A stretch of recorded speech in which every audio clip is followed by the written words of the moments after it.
ಪ್ರಾಪಂಚಿಕ ಬದುಕಿನಲ್ಲಿ ಮಾನವನ ನಿಜವಾದ ಕರ್ತವ್ಯಗಳೇನು? ಜೀವನದಲ್ಲಿ ಸಮಚಿತ್ತತೆಯನ್ನು ಬೆಳೆಸಿಕೊಳ್ಳಬೇಕಾದ ಬಗೆ ಹೇಗೆ? ಸಮತೋಲನದ ಸಾಧನೆ ಬದುಕಿನಲ್ಲಿ ಸಾಧ್ಯವೇ? ಎಂಬೆಲ್ಲ ಪ್ರಶ್ನೆಗಳಿಗೆ ಭಗವದ್ಗೀತೆಯ ಮೂಲಕ ಶ್ರೀ ಕೃಷ್ಣನ ನುಡಿಗಳು ನಮಗೆ ಸಾರ್ಥಕತೆಯನ್ನು ನೀಡುತ್ತದೆ. ಬನ್ನಿ, ಈ ಗೀತೆಯ ಸಾರವನ್ನು ತಿಳಿಯೋಣ.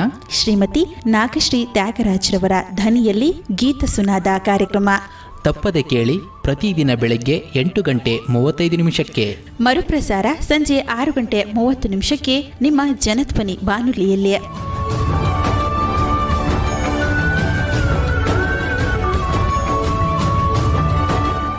ಓಂ ಶ್ರೀ ಕೃಷ್ಣ ಪರಬ್ರಹ್ಮಣೇ ನಮಃ. ಶ್ರೀಮದ್ಭಗವದ್ಗೀತಾ. ಜನಧ್ವನಿಯ ಸಮಸ್ತ ಶ್ರೀಕೃಷ್ಣನ ಭಕ್ತರಿಗೆ ನಮಸ್ಕಾರಗಳು. ಗೀತಾ ಸುನಾದದ ಇಂದಿನ ಕಾರ್ಯಕ್ರಮದಲ್ಲಿ ನಾವು ಭಗವದ್ಗೀತೆಯ 7ನೇ ಅಧ್ಯಾಯವಾಗಿರುವ ಜ್ಞಾನ ವಿಜ್ಞಾನ ಯೋಗದ 15ನೆಯ ಶ್ಲೋಕದ ಬಗ್ಗೆ ತಿಳಿದುಕೊಳ್ಳೋಣ. ಆ ಶ್ಲೋಕ ಇಂತಿದೆ: ನಮಾಂ ದುಷ್ಕೃತಿನೋ ಮೂಢಾಃ ಪ್ರಪದ್ಯಂತೆ ನರಾಧಮಾಃ ಮಾಯಯಾಪಹೃತ ಜ್ಞಾನಾಃ ಆಸುರಂ ಭಾವಮಾಶ್ರಿತಾಃ. ದುರಾಚಾರಿಗಳು, ಮೂಢರು ಮತ್ತು ಅಧಮ ಮನುಷ್ಯರು ನನಗೆ ಶರಣಾಗುವುದಿಲ್ಲ.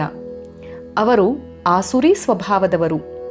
ಮಾಯೆಯಿಂದ ಅವರ ಜ್ಞಾನವು ಹರಣವಾಗಿದೆ ಎಂಬ ಮಾತನ್ನು ಇಲ್ಲಿ ಕೃಷ್ಣ ತಿಳಿಸ್ತಾ ಇದ್ದಾನೆ.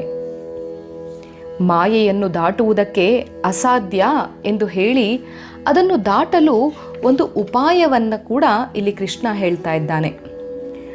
ಉಪಾಯ ಇದ್ದರೆ ಅದ್ಯಾತಕ್ಕೆ ಆ ಮನುಷ್ಯ ಪಾರಾಗುವುದಕ್ಕೆ ಯತ್ನಿಸುವುದಿಲ್ಲ ಎಂದು ನಾವು ಆಶ್ಚರ್ಯ ಪಡಬಹುದು.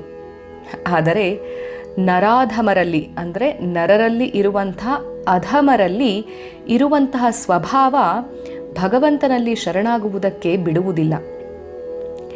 ಅವನಲ್ಲಿ ಶರಣಾದರೆ ಉದ್ಧಾರವಾಗುತ್ತೇವೆ.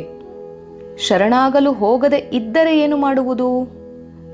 ನಮ್ಮನ್ನು ದೇವರೆಡೆಗೆ ಹೋಗಗೊಡದೆ ಇರುವಂಥದ್ದೇ ದುರಾಚಾರ. ಮನುಷ್ಯರಿಗೆ ಕೆಟ್ಟ ಕೆಲಸ ಮಾಡುವುದರಲ್ಲಿಯೇ ಒಂದು ಆನಂದವಿದೆ. ಅದನ್ನು ಬಿಟ್ಟು ಬರಲು ಮನಸ್ಸಿಲ್ಲ. ಅವನ ಸ್ವಭಾವ ಯಾವಾಗಲೂ ಕೂಡ ಮಾಡಬಾರದ್ದನ್ನೇ ಮಾಡುತ್ತಾ ಹೋಗುತ್ತದೆ. ಮಾಡುವುದನ್ನು ಬಿಡುವುದು, ಕೆಟ್ಟ ಮಾತುಕತೆ ನಡವಳಿಕೆ ಅವನಿಗೆ ಒಗ್ಗಿ ಹೋಗಿದೆ. ಅದನ್ನು ಬಿಟ್ಟು ಬೇರೆ ಉತ್ತಮ ವಾತಾವರಣಕ್ಕೆ ಬಾ ಅಂತಂದರೆ ಅವನಿಗೆ ಆಗೋದಿಲ್ಲ. ಹಾಗಾಗಿ ಮೂಢರು, ಅಜ್ಞಾನಿಗಳು ಇವರಿಗೆ ಮುಂಚೆಯೇ ಗೊತ್ತಾಗುವುದಿಲ್ಲ. ಕೆಟ್ಟ ದಾರಿಯಲ್ಲಿ ಹೋದರೆ ಏನಾಗುವುದು ಎಂಬುದು ತಿಳಿದಿಲ್ಲ. ಒಂದು ವೇಳೆ ಪೆಟ್ಟು ತಿಂದರೂ ಕೂಡ ಅದರಿಂದ ಬುದ್ಧಿ ಕಲಿಯುವವರಲ್ಲ ಅವರು. ಅವರ ಬುದ್ಧಿ ಇನ್ನೂ ಅಷ್ಟು ವಿಕಾಸವಾಗಿಲ್ಲ.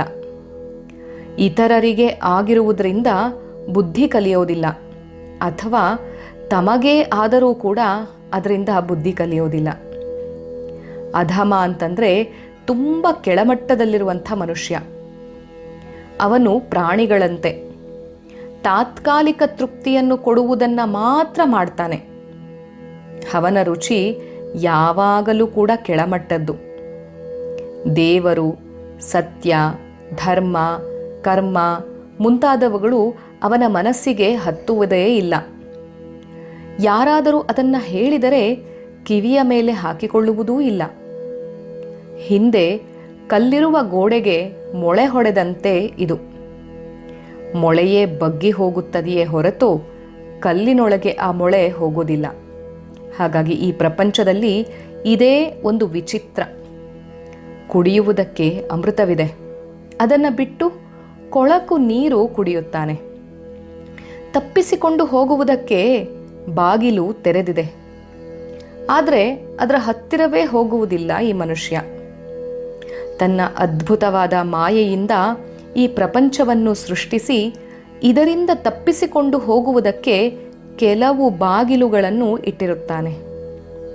ಆದರೂ ಕೂಡ ಆ ಬಾಗಿಲುಗಳನ್ನು ಬಡಿಯುವವರು ಅಪರೂಪ.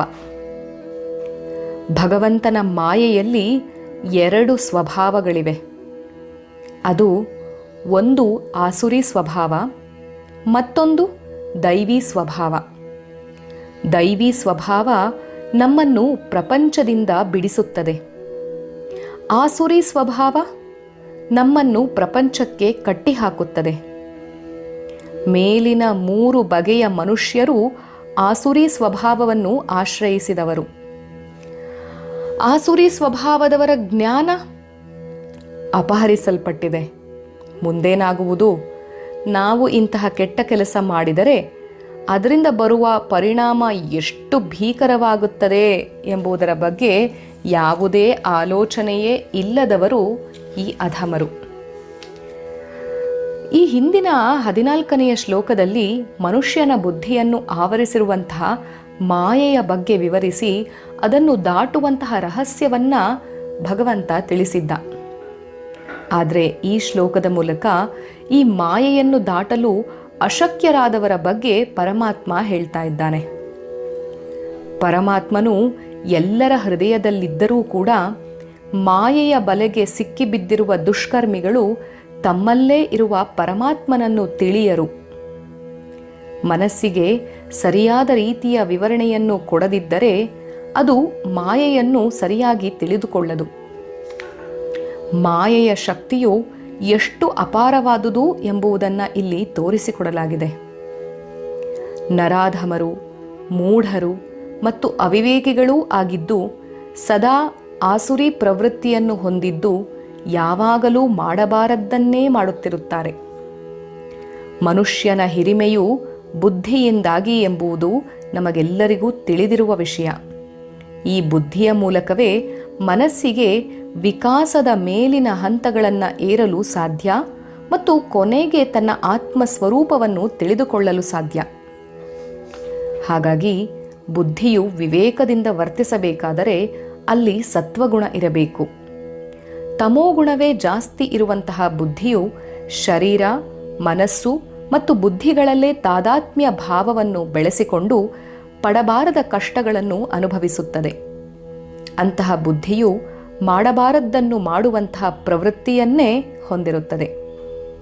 ಈ ರೀತಿಯ ಬುದ್ಧಿಯು ವಿಕಾಸದ ಬುದ್ಧಿಗೆ ಯೋಗ್ಯವಾದುದಲ್ಲ. ಅದು ಮನುಷ್ಯನನ್ನು ಅವನತಿಯ ಪ್ರಪಾದದತ್ತ ತಳ್ಳುತ್ತದೆ. ತನ್ನ ಸರ್ವನಾಶವನ್ನು ಹೀಗೆ ತಾನಾಗಿ ಮಾಡಿಕೊಳ್ಳುವ ವ್ಯಕ್ತಿಯನ್ನು ನರಾಧಮನೆಂದೂ ಮೂಢನೆಂದೂ ಅವಿವೇಕಿಯೆಂದೂ ಕೂಡ ಇಲ್ಲಿ ಕರೆದಿರುವಂಥದ್ದು. ಅಂತಹವನ ಜೀವನ ರೀತಿಯು ಆಸುರಿ ಭಾವದ್ದಾಗಿದ್ದು ಅವನ ವರ್ಣನೆಯನ್ನು ಇನ್ನೂ ಹೆಚ್ಚಿನ ರೀತಿಯಲ್ಲಿ ಮುಂದಿನ ಅಧ್ಯಾಯದಲ್ಲಿ ತಿಳಿಸಲಾಗಿದೆ. ಆಸುರಿ ಸ್ವಭಾವದವರು ಹೇಗಿರ್ತಾರೆ, ಅವರ ಸ್ವಭಾವಗಳೇನು, ದೈವಿ ಭಾವದವರ ಸ್ವಭಾವಗಳೇನು ಎಂಬುದನ್ನು ನಾವು 16ನೇ ಅಧ್ಯಾಯದಲ್ಲಿ ದೈವಿ ಸಂಪತ್ ವಿಭಾಗ ಯೋಗ ಅಂತ ಹೇಳಿ ಆ ಅಧ್ಯಾಯದಲ್ಲಿ ನಾವು ಪೂರ್ಣ ಅಧ್ಯಯನವನ್ನು ಮಾಡ್ಬೋದು. ಆದರೆ ಸತ್ಕರ್ಮಿಗಳಾಗಿರುವಂಥವರು 4 ವಿಧಗಳಲ್ಲಿ ತನ್ನನ್ನು ಭಜಿಸ್ತಾರೆ ಅಂತ ಹೇಳಿ ಭಗವಂತ ಮುಂದಿನ 16ನೇ ಶ್ಲೋಕದಲ್ಲಿ ತಿಳಿಸ್ಕೊಡ್ತಾನೆ.